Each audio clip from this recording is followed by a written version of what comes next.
رحيم سود وهذا أصحابتي قالقة جمعة وناكسن مركو قرسن كسرنا نبينا محمد عليه الصلاة والسلام.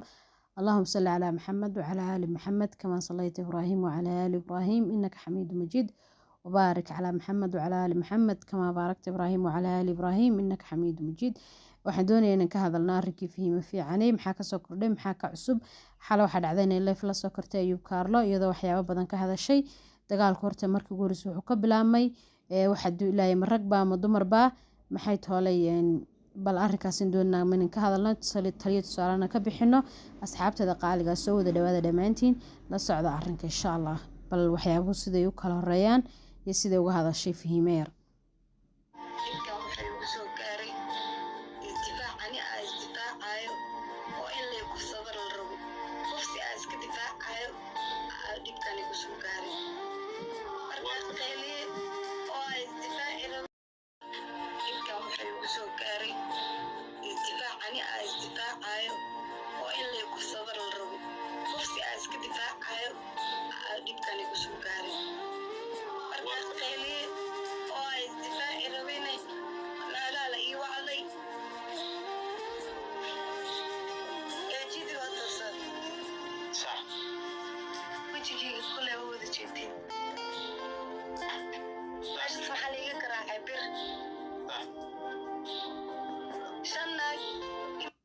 بسم الله بان waxaan inaan taariina qof kasto aamino sida uu galaayo fiimeer waxaan kula talinaynaa in cidna aaminin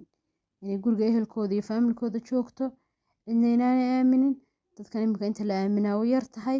maxay tooleeyeen waxaan weynta sababta waxa weey maxaa loo kufsanayaa maxaa qof kasto aaminta oo khiyaameynaya waa qalbigeeda wanaagsan qof kasta ay walaashanayso fiimeer waxaan oran lahaa cidna aamin